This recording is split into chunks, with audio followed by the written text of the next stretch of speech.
So hello friends, welcome back to our YouTube channel. So friends, ఈరోజు అయితే మీకు మంచి టాపిక్ గురించి అయితే చెప్పబోతున్నాను. సో అదేంటిదంటే, మనకు ఫోన్పేలో ఏటీఎం కార్డ్ లేకపోయినా సరే మనమైతే ఆధార్ కార్డ్ లింక్ చేసి ఫోన్పేని అయితే యూజ్ చేసుకోవచ్చు అన్నమాట. సో అది ఏ విధంగా వర్క్ అవుతుంది అనేది చెప్పబోతున్నాను అన్నమాట ఈరోజు ఈ వీడియోలో మనకు.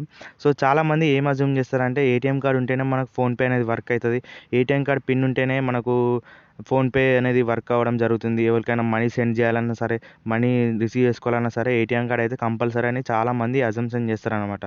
సో చాలామంది మన ఫోన్పే వాడకపోవడానికి కారణం ఇదే అనమాట.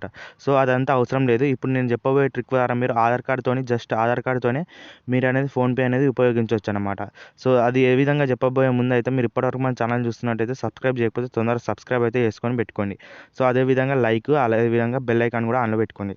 సో ఈ విధంగా మీరు ఫోన్పే ఓపెన్ చేసి మొబైల్ నెంబర్ అయితే ఫస్ట్ సారి ఎంటర్ చేయాలన్నమాట. ఎవరికైనా సరే ఫస్ట్ సారి మొబైల్ నెంబర్ అడుగుతుంది. సో ప్రస్తుతానికి నేను మొబైల్ నెంబర్స్ వచ్చేసినాయి, నాకు ఆటోమేటిక్గా డిటెక్ట్ చేసుకుంటుంది అది ఏదైనా ఫోన్ నెంబర్ ఉంటే మీ మొబైల్లో. సో అదైతే క్లిక్ చేసేసేయండి. సో లేకపోతే మీరు మాన్యువల్గా అయితే ఎంటర్ చేసేసేయండి. దాని తర్వాత 4 డిజిట్ పాస్వర్డ్ అనేది అడుగుతుంది అనమాట. సో చాలా అందరికి అడుగుతుంది, ఇది కొత్త వాళ్ళకి అడుగుతుంది, పాత వాళ్ళకి కూడా అడుగుతుంది అనమాట. సో మనకు ఫోన్పే పాస్వర్డ్ ఏంటిదో తెలియదు కాబట్టి మనం ఫర్గెట్ పాస్వర్డ్ అని కొట్టేసేయాలి. కింద ఆప్షన్ కనబడుతుంది చూడండి బ్లూ కలర్లో. సో ఆ ఆప్షన్ అయితే ప్రెస్ చేయండి కదా, forget password try another way అని ప్రెస్ చేసేయండి. ఆ ప్రెస్ చేసిన తర్వాత మీకు లాగిన్ విత్ ఓటీపీ అనే ఆప్షన్ ప్రెస్ చేయాలన్నమాట. ఇక్కడ ఫస్ట్ ఆప్షన్ ఉంది కదా, సో ఈ 3 రకాల ఆప్షన్స్ ఉన్నాయి కాబట్టి ఫస్ట్ ఆప్షన్ అయితే మీరు సెలెక్ట్ చేసుకోవాలి. సో ఫస్ట్ ఆప్షన్ సెలెక్ట్ చేసుకున్న తర్వాత మీకు లాగిన్ ఓటీపీ అని వస్తుంది అనమాట. సో ఓటీపీ అనేది మీ ఫోన్పే నెంబర్కి పంపించడం జరుగుతుంది. సో మీరు ప్రస్తుతానికి స్టార్టింగ్లో ఏదైతే నెంబర్ ఇచ్చారో ఆ నెంబర్కి ఓటీపీ వస్తుందో అది ఎంటర్ చేసేసేయండి. తర్వాత ఈ 2 పర్మిషన్స్ అయితే ఇచ్చేసేయండి, location permission, phone call permission ఇచ్చేసిన తర్వాత ఈ విధంగా లోడింగ్ అయితే తీసుకుంటుంది అనమాట. సో లోడింగ్ తీసుకున్న తర్వాత మీకు నెక్స్ట్ లాస్ట్ పర్మిషన్ ఏమొస్తుందంటే ఫోన్పే కాంటాక్ట్స్ పర్మిషన్ వస్తుంది అనమాట. అది కూడా అనేబుల్ చేసేసేయండి. సో అది కూడా అలో చేసేసిన తర్వాత మీకు ఈ విధంగానైతే ఫోన్పే ఇంటర్ఫేస్ అనేది ఓపెన్ కావడం జరుగుతుంది. మీలో చాలామందికి తెలిసిందే ఇవన్నీ ఎందుకు ఆప్షన్స్ ఉపయోగపడతాయని. సో అదైతే స్కానర్, ఇది మొబైల్ నెంబర్ ద్వారా బ్యాంకు, యూపీఐ, సెల్ఫ్ అకౌంట్, ఇది బ్యాంక్ బ్యాలెన్స్ చెక్కింగ్ అనమాట. సో చాలా మటుకు ఈ ఆప్షన్స్ అందరికీ తెలిసినాయి. సో మీకు తర్వాత చెప్తాను వీటి గురించి, లేకపోతే డీటెయిల్గా వీడియో కావాలంటే కూడా కామెంట్ చేయండి, అవి ఏ విధంగా వర్క్ అవుతాయని మీకు డీటెయిల్గానైతే చెప్తాను. సో ఈ విధంగా ప్రస్తుతానికి మనకు ఫోన్పే ఇంటర్ఫేస్ అనేది ఓపెన్ కావడం జరిగింది. సో నెక్స్ట్ ఇప్పుడు మనం ఏం చేయాలంటే బ్యాంక్ అకౌంట్ అయితే లింక్ చేయాలి కంపల్సరీగా. సో బ్యాంక్ అకౌంట్ లింక్ చేయండి, మనం ఫోన్పే వాడి వేస్ట్ అనమాట. సో ముందుగా మనం ప్రొఫైల్ సింబల్ కనబడుతుంది కదా పైన లెఫ్ట్ కార్నర్లో, అదైతే ప్రెస్ చేయండి గైస్. అదైతే ప్రెస్ చేసిన తర్వాత మీకు ఈ విధంగా ఇంటర్ఫేస్ అనేది ఓపెన్ కావడం జరుగుతుంది. సో ఈ ఇంటర్ఫేస్ ఓపెన్ కావడం జరిగిన తర్వాత మీరు ఇక్కడ బ్యాంక్ అకౌంట్స్ అని ఉంది చూడండి, ఫస్ట్ ఆప్షన్ కింద పేమెంట్స్ మెథడ్స్లో. సో ఆ ఆప్షన్ అయితే ప్రెస్ చేయండి గైస్.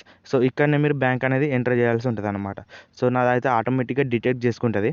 సో ప్రస్తుతానికి ఎందుకంటే నేను ఆల్రెడీ ఫోన్పే వాడుతున్నా కాబట్టి ఆటోమేటిక్గా డిటెక్ట్ చేసుకుంటుంది. సో మీరు కొత్తోళ్ళు కాబట్టి మీకు ఏమంటుంది అంటే కింద యాడ్ న్యూ అకౌంట్ అని ఉంది కదా, సో ఈ విధంగా యాడ్ న్యూ బ్యాంక్ అకౌంట్ అని ప్రెస్ చేసేసేయండి. మీ స్టేట్ బ్యాంక్ అంటే స్టేట్ బ్యాంక్, ఏ బ్యాంక్ అంటే ఆ బ్యాంక్ సెర్చ్ చేసి లింక్ అయితే చేసేసేయండి. దానికి కూడా ఒక ఓటీపీ వస్తుంది, ఆటోమేటిక్గా అది వెరిఫై అయిపోయి మీకు ఈ విధంగా బ్యాంక్ అకౌంట్స్లో పడిపోతుంది అన్నమాట అది. సో ఈ విధంగా పడిపోయిన తర్వాత మనకు ఆ బ్యాంక్ అకౌంట్ని అయితే ఓపెన్ చేయండి మీరు. సో ఓపెన్ చేసిన తర్వాత ఇక్కడ యూపీఐ పిన్ అని ఉంది కదా, సో ఇక్కడ అందరికీ ఇదే అని పడుతుంది అనమాట, ఎగ్జిస్ట్ అని పడుతుంది. సో మీరు దీన్ని ఏం చేయాలంటే ప్రస్తుతానికి రీసెట్ అని కొట్టండి గైస్. సో రీసెట్ అని కొడితే మీకు ఏమని ఆప్షన్స్ వస్తాయంటే, అప్పుడు నెక్స్ట్ మీకు ఆధార్ కార్డ్ సెలెక్ట్ చేసుకోమని ఆప్షన్స్ వస్తాయి అన్నమాట. సో ఈ విధంగా నేను రీసెట్ అని కొట్టిన ఇప్పుడు. సో ఈ విధంగా ఇంటర్ఫేస్ వచ్చింది కదా, set UPI pin to make payments అని. సో ఇక్కడ మీకు చూడండి, ఇక్కడ 2 ఆప్షన్స్ అనేవి ఓపెన్ కావడం జరిగిందనమాట. ఆధార్ కార్డ్ నెంబర్ ద్వారా లింక్ చేసుకోవచ్చు, లేకపోతే డెబిట్ ఆర్ ఏటీఎం కార్డ్ ద్వారానైతే మనం లింక్ చేసుకోవచ్చు అనమాట. సో ఫస్ట్ ఆప్షన్ మనకి ఏంటిది, ఏటీఎం కార్డ్ లేని వాళ్ళకి అందరికీ ఆధార్ కార్డు కాబట్టి, సో ఆధార్ కార్డ్ అయితే సెలెక్ట్ చేసుకొని కింద కన్ఫర్మ్ అయితే ప్రెస్ చేయండి. సో దీంట్లో ఏటీఎం కార్డ్ అయితే మనకు అవసరం ఉండదు అనమాట. జస్ట్ ఇప్పుడు నేను కన్ఫర్మ్ అయితే ప్రెస్ చేస్తున్నా గైస్. ప్రెస్ చేసిన తర్వాత మనకి ఏమైనా ఇన్ఫర్మేషన్ కనబడుతుంది అంటే ఈ విధంగా ప్లీజ్ వెయిట్ అని కనబడుతుంది అనమాట. సో ప్లీజ్ వెయిట్ అని కనబడ్డ తర్వాత మీకు వెరిఫై ఆధార్ నెంబర్ అని కొత్త ఆప్షన్ అయితే ఎంటర్ అవుతుంది అనమాట. సో మీకు ఇక్కడ చాలామందికి ఏం కన్ఫ్యూజ్ అవుతారంటే, ఇక్కడ లాస్ట్ డిజిట్స్ కొట్టాలా ఫస్ట్ డిజిట్స్ కొట్టాలా అని చెప్పేసి. సో ఇక్కడనే ఉంటుంది అనమాట, ఫస్ట్ 6 డిజిట్స్ ఉంటాయి కదా, అవి అయితే ఎంటర్ చేయాలన్నమాట ఇక్కడ. సో చాలామంది ఏం చేస్తారంటే ఇక్కడ 6 డిజిట్స్ లాస్ట్కి కొడతారు అనమాట. సో దానివల్ల మీకు ఎర్రర్ అనేది అక్కడ అవుతుంది అనమాట.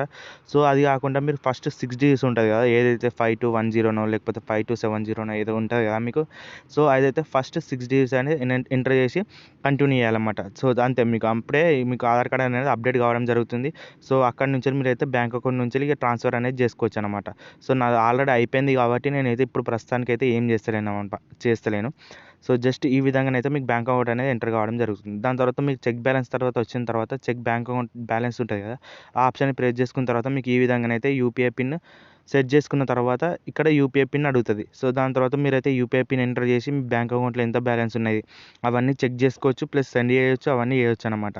సో అక్కడ మీరు ఏం చేస్తారంటే మీరు ఆధార్ కార్డ్ ఇచ్చిన తర్వాత మీకు యూపీఐ సెట్ చేసుకోండి అని చెప్పేసి అడుగుతుంది అనమాట. సో అక్కడ మీరు జస్ట్ రెండే స్టెప్స్ ఉపయోగించాల్సి ఉంటుంది. సో యూపీఐ పిన్ ఫస్ట్ సారి ఎంటర్ చేసిన తర్వాత రెండోసారి కన్ఫర్మ్ చేసుకొని, సో రెండోసారి కన్ఫర్మ్ చేసిన తర్వాత మీకు కన్ఫర్మ్ అయిపోతుంది already successful UPI pin set అని పడుతుంది. సో ఆ పడ్డ తర్వాత నుంచి మీరు నెక్స్ట్ సెకండ్ నుంచి మీరు ఫోన్పే అనేది వాడుకోవచ్చు అనమాట.